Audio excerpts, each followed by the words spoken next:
Lady Red.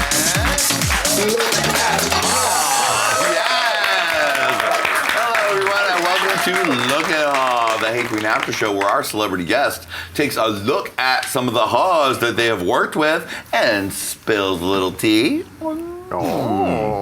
Vicious. Or throws a little shade.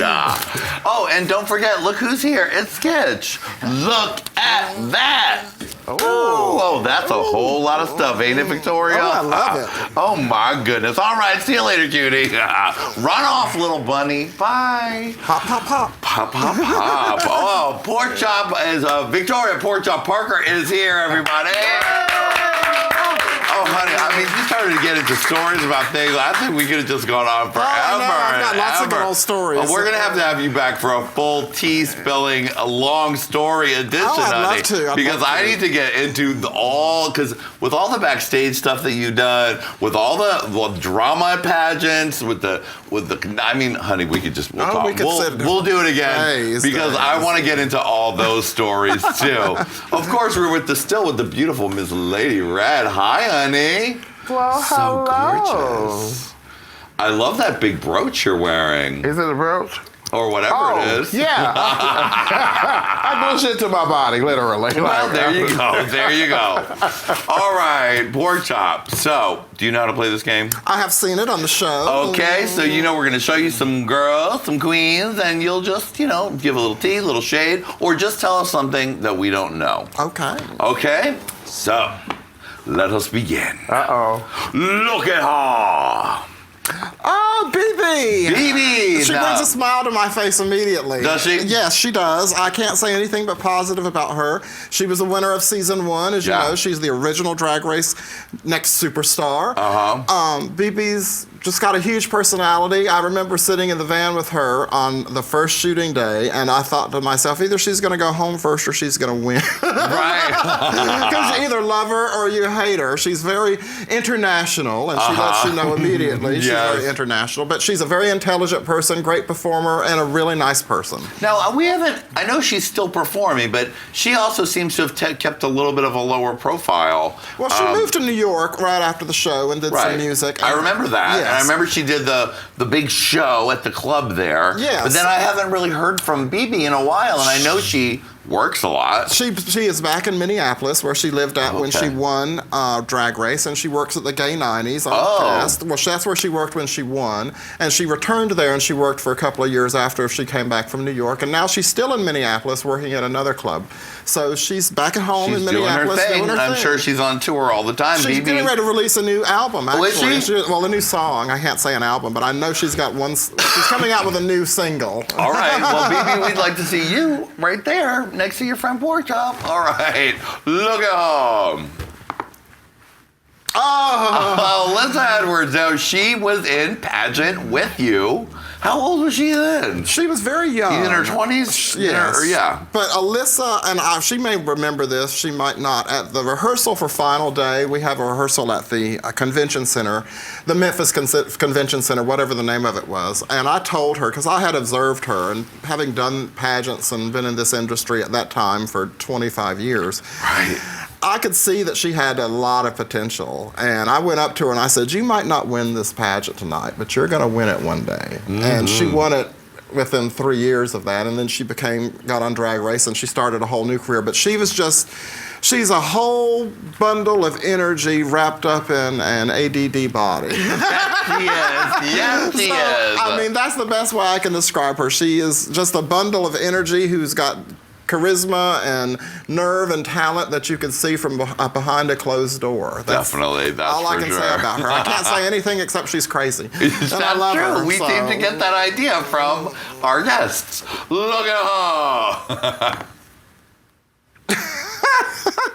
Akasha. Akasha. Whom I hated when we were on the show. Did you? I don't even remember the dramas from back then. There wasn't any that any of y'all saw, but I'll tell you some behind the scenes tea. Oh, yeah. When it got down to Akasha and I, because she was the one who got saved when I was eliminated, we went backstage and the cameramen were both, how do you feel? How do you feel? And I was thinking, I don't know where this is going to go. I'm a former title holder. I still do pageants. Like, well, I hope I get saved. I didn't want to say anything bad. And Akasha was over in the corner. I'm going to stay. That bitch was terrible. Fuck that pork chop. And I thought, oh, they're going to keep her. She's great for the show. So I knew immediately, listening to what she was going to say and listening to what I was saying, if I was a producer, I would keep her over me because there's more drama there. But I didn't want to, I know I probably came off like Aunt B, and I'm really not. I can be a big as bitch as anybody, but I just didn't want to be come across as a huge bitch and cuss her out and then go home. Right. So I think I played it safe, and she did the right thing. She stayed and then went home a couple of episodes later.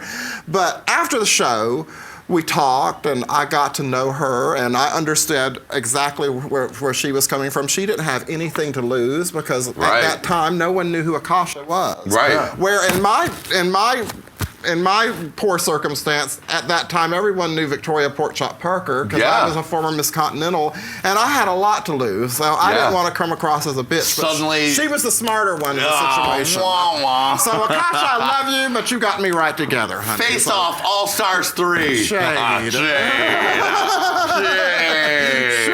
All Stars 3, Akasha. Sharon Needles. We talked about her on the main show. You really enjoyed working with her. She is nothing like you would think for what she puts out to the audience, which is what people eat up backstage. She's a sweet, kind, lovely person. To me, I can't say how she treated other people. I heard horror stories about her from other people, but she treated me like gold. So as she should. She loved pork chop from the very beginning, but other people didn't say Some people said she was a tyrant to travel with on tour. I didn't get that from her at all. She's just a great professional person, and that's what I enjoyed about her. So. I like that. I like both of those things, pork chop, a little tea and a little shade. Right. Look at all. Oh, Manila, another one on your tour, on the Queens for the Cure. That's a great picture. I almost didn't recognize her. Who is she? Who is she? Gorgeous photo. Manila's a fabulous person. I got to travel with her for 10 days. And the thing I enjoyed about Manila is she's just, what you see is what you get with her. She's a very down-to-earth person. She's so helpful and nice. She went out of her way to make sure everybody was ready when they were supposed to be. She had her makeup bag stolen on the show. We were in Atlanta, and someone broke into the van and stole her entire makeup van. Oh, my goodness. A couple of other people's things. So when we got to Charlotte, we had to go, or they took her to buy a whole new makeup supply. So she had to go spend like $200 at a makeup store in the middle of nowhere just to get through the show. So she's a trooper. That CVS has never been more cuntified than that night. But what do you do when you get to your next show and you just go to get your makeup case and it's stolen? You have to go on. And I guess that's what I learned from all of these girls in this show is we all had problems with ourselves and none of us let anything stop us. So I guess in my mind, everyone is a fabulous entertainer because no matter what happened, we all got in drag and we did the show. Right, even if it was Maybelline and CoverGirl, honey. She did not look like that photo, though, that night. But she looked good and we got through the show. God bless. That photo is fabulous. Yeah, look out. Oh, yeah, you were on Two Broke Girls as a protester. I was, myself, Chad Michaels. Yes, and another impersonator who did Barbra Streisand. We had a great time. That was a fun shoot. We did that for 4 days. And when I think of those girls, I think of a lot of fun. Because they had a lot of fun with us on set because when you do drag and you go on set when you're cast on a TV show, the people who work on the show are excited because they've seen us on TV or they've seen us do shows or they've looked us up on YouTube. So the guest stars or the stars of the show are as excited that we're there as we are. So we kind of get the carpet rolled out for us when we do something like that. So it was a lot of fun. Yeah, and you looked great too on that. Thank you. Really good. Thank you. I had a lot of fun doing it. A lot of fun. Yeah, awesome. Look at her. Oh, Nina! I love Nina. I love all these people. I haven't seen anyone yet I don't like, but there is a couple. Nina Flowers is original. That's what I think of when I think of her. Is when we think back to season 1, I had known her previously to the show. I'd known of Nina Flowers, but when she got on the show, at the time, the styles and the concept and the hair and the makeup, we had not seen anything like that. So she was definitely someone who set a path forward in drag. We've seen people come after her who's done more, who's taken it to the next level, but she definitely started something that's not finished yet. She did. And that, I think, is what Nina will be remembered for, is opening the doors to a whole new world of female impersonation. All right. Look at that.